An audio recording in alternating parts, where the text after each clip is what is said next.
The 15th of December 1950, Bombay. The death of Sardar Patel.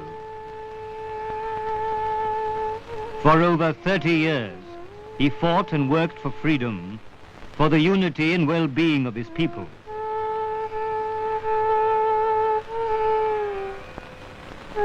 There have been born leaders, and there have been leaders by chance, by wealth, and by luck. This peasant patriot was a leader by merit. His life was a gospel of devotion, determination, defiance, and dauntlessness. Diligence was his choice, discipline his creed.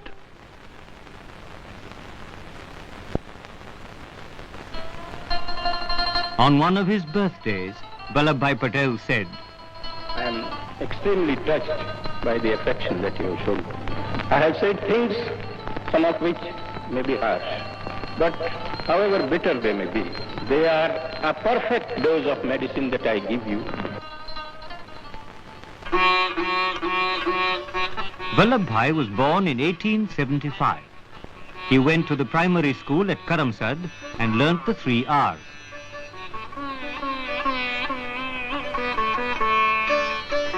After finishing school at Nadiyad, he burnt the midnight oil to make something of himself. He eventually became a lawyer after studying with borrowed books. पिताजी ने गोधरा में वकीलात शुरू की। 2 साल में वहाँ से His daughter Maniben recalls that although he wanted to go to England himself, he stood down in favor of his elder brother Vittalbhai. Indeed, he paid his brother's expenses with the money he had saved for his own trip. पिताजी मान गए और उनका वहाँ का सारा खर्चा का बोझ आपने उठा लिया। कोर्ट में एक केस चला रहे थे जिसमें फांसी की सजा होने का संभव था। तब माता के देहांत का While he was pleading for a man accused of murder, Vallabhbhai received a telegram informing him of his wife's death. He put the telegram in his pocket and continued with the case. In his own words, "One life has gone, let me save another." The man was acquitted. When his brother returned from England, it was time for Vallabhbhai to go. While he was in London, another lawyer, M.K. Gandhi, in South Africa, was questioning the moral basis of the existence of man in the 20th century. Vallabhbhai returned to India in 1913 and set up practice in Ahmedabad. He was utterly unconcerned with the political activities of the Indian leaders. Then came Gandhi. In 1915, Gandhi addressed members of the Gujarat Club. Vallabhbhai Patel, barrister at law, was playing bridge at the club. He refused to listen to what to him was a lot of idealistic hot air and continued with his game. But then an odd thing happened. In 1918, a devastating flood had destroyed 75% of the total crop of Khera district in Gujarat, but the government was adamant in collection of taxes. Then Gandhi decided to launch a satyagraha. In that situation, Vallabhbhai realized that Gandhi was a man of action. He gave up his practice and volunteered to work for the cause. In the words of Gandhi, "If Vallabhbhai had not been with me, the satyagraha would not have succeeded." In 1919, Britain enacted the infamous Rowlatt Act, which provided for arrest and trial without due process of law. Gandhi appealed to the entire nation to demonstrate peacefully against this violation of fundamental rights.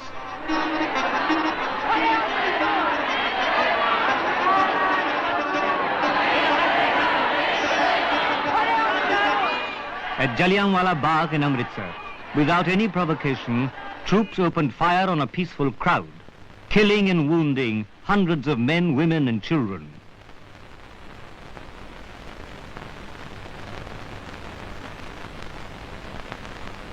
The freedom movement was now intensified.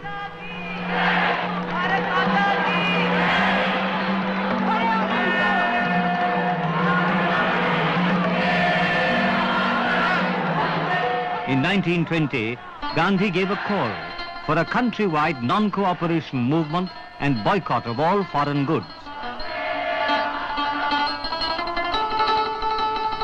The spinning wheel became the symbol of the struggle for freedom. Like many other congressmen, Vallabhbhai now began to wear homespun khadi. Carrying of the Congress flag was banned by the British in Nagpur. Vittalbhai and Vallabhbhai went to Nagpur and led the flag satyagraha, which was a roaring success. It was a bad decade for the farmer. The 20s saw falling prices and diminishing returns. The Raj, however, was implacable in its demand for increased revenue. The poor peasants of Bardoli petitioned government for relief. Their imploration met the proverbial deaf ear. But there was one person willing to listen, Vallabhbhai Patel. He organized the Bardoli Satyagraha after having warned the people that they must be prepared to make sacrifices. Thousands of villagers volunteered to follow him.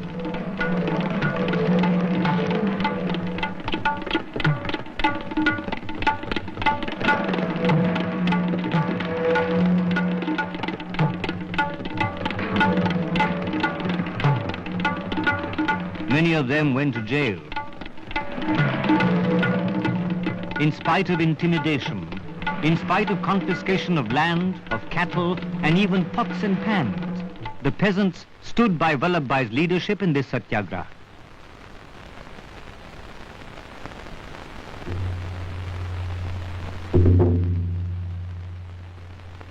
Drums would warn the people, and officials would arrive to find deserted streets and closed doors.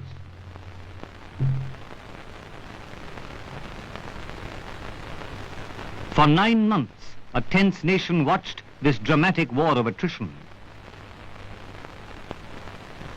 In the words of K.M. Munshi, it was a great experience for me, and I saw Sardar leading the 80,000 Bardoli peasants into a grim struggle of limitless courage.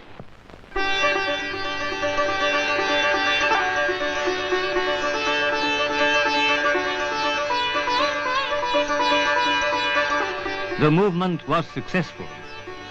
The government reverted to the old revenue rates and ordered an inquiry.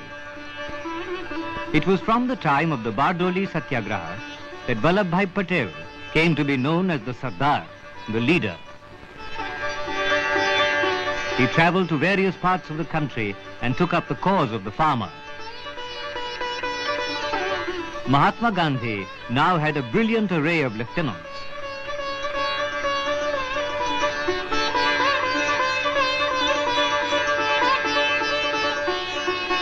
In 1928, the all-British Simon Commission came to India to recommend constitutional changes. The exclusion of Indians in a matter so important infuriated the nation. The Congress decided to boycott the commission.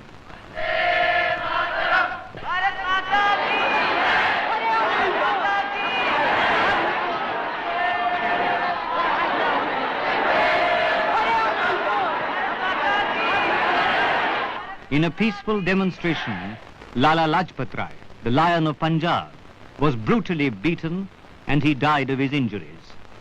All of India was grieved and indignant.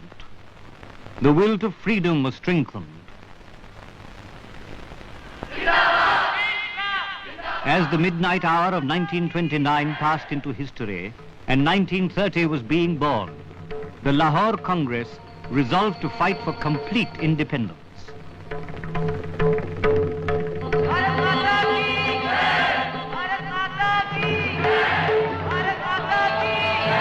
When the demand for complete independence fell on deaf ears, Gandhi decided to break the salt law as a symbolic act of defiance. Sardar Patel was given the task of going over the route of the march from Ahmedabad to Dandi to enlighten the people. He was arrested at Ras and thrown into Sabarmati prison. He missed Gandhi's epic march to Dandi.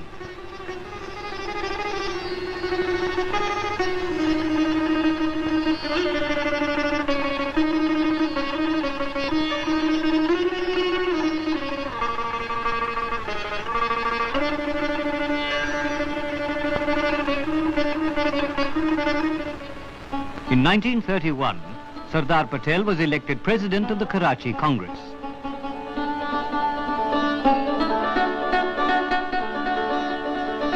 In that year, Gandhi went to London to attend the Round Table Conference. It was a failure. At home, repression against the peasants was intensified.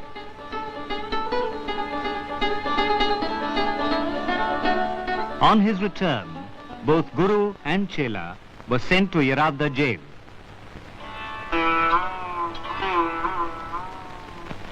When he heard that government was selling off the Bardoli ashram, Vallabhbhai humorously said, "I suppose it's a fair exchange. After all, we've taken possession of their jail." Although he retained his sense of humor, Sardar Patel was now a sick man.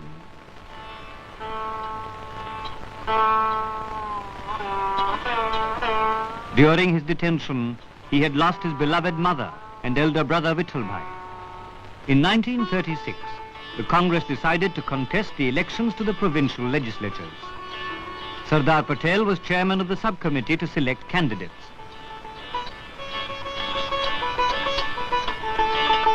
The Congress came to power in 10 provinces, thus showing that it had an abiding place in the hearts of the people. When Britain declared war on Germany, the Viceroy dragged India into the war by issuing an ordinance without consulting any Indian leader. The Congress wanted to support Britain on one condition, that if the war was being fought for democracy and freedom, that freedom should extend to India at the end of the war. The Secretary of State loftily said that India must first show her fitness for dominion status. All the Congress ministries resigned, and leaders called upon the people not to support Britain's war effort. As the Japanese approached the Indian border in 1942, Roosevelt prevailed upon Churchill to seek a solution to the Indian problem. Sir Stafford Cripps brought to India proposals for an interim government, vaguely promising independence at an unspecified time in the future. The Congress flatly rejected these proposals, designed to continue Britain's imperial stranglehold on India. On the 8th of August 1942, the now famous Quit India resolution was passed by the Congress in Bombay. Speaking on the resolution, Sardar Patel said that India could not tolerate slavery anymore. Mahatma Gandhi clarified the Indian stand. Our quarrel is not with the British people. We fight their policy. The very same night, all national leaders were arrested. Sardar Patel was among those taken to the Ahmednagar fort.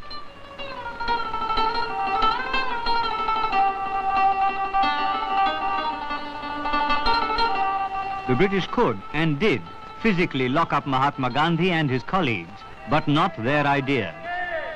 An apparently leaderless nation continued Gandhi's non-violent war.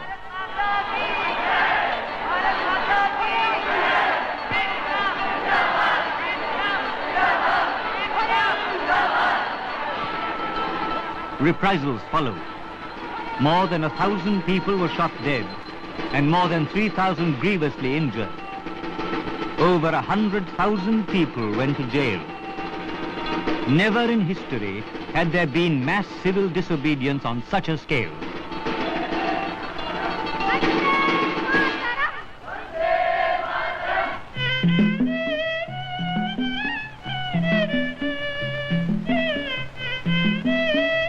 When the war in Europe ended, all national leaders were released.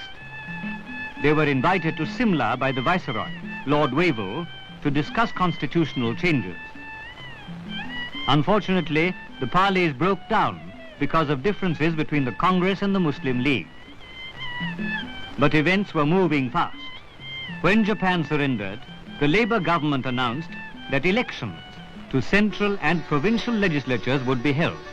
The Congress won an overwhelming majority in the Central Assembly and in 8 provinces. A cabinet mission composed of Lord Pethick Lawrence, Sir Stafford Cripps and Mr. A.V. Alexander came to negotiate an agreement for the transfer of power.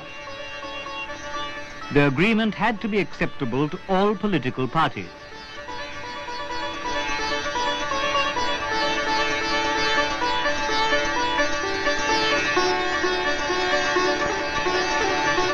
The bitter rift between the Muslim League and the Congress could not be bridged. The cabinet mission proposed its own solution. A constituent assembly came into being and an interim government was formed headed by Jawaharlal Nehru. Sardar Patel was in charge of Home Affairs and Information and Broadcasting.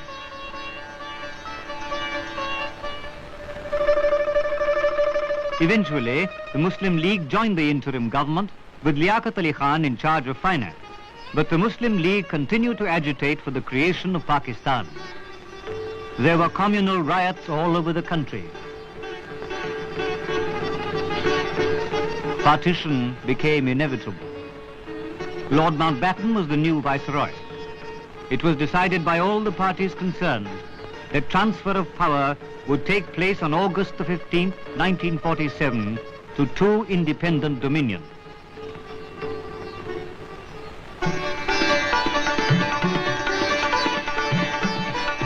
In independent India's first government, Sardar Patel became the Home Minister. He was faced with a tremendous law and order problem and the problem of millions of refugees escaping from Pakistan. In his own words, let us get on with the job in the hope that we will do it well, and the faith that despite the shock which the whole organization has received from the recent disturbances, we shall acquit ourselves creditably in one of the great rescue projects of history. Sardar Patel now set out to integrate over 500 princely states into the Indian Union. लेकिन ये छोटे छोटे जो वाड़े हैं उससे बहुत नुकसान होता है और जिस चीज से मुल्क को फायदा नहीं होता है इस चीज से आकर all our hearts should be filled with the thoughts of a united India. After centuries, we have the freedom to forge a unified nation. एक मौका मिला है और एक अवसर हमारे पास आया है वो घुमाना नहीं चाहिए.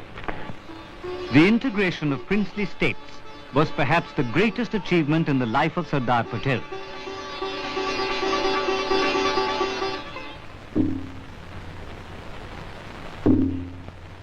The assassination of the Mahatma was a blow to every Indian, but especially to those who were close to him. Grieved as he was, Sardar urged the people of India not to shed tears, but to work for the realization of Gandhiji's ideals.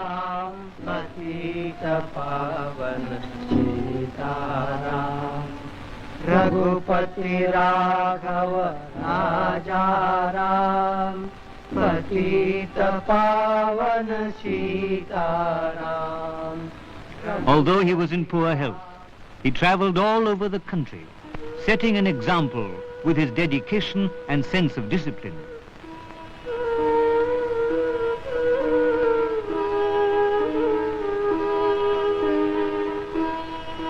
Not for nothing was he known as the Iron Man of India. Government, industry and labor must all play the game in a spirit of national service.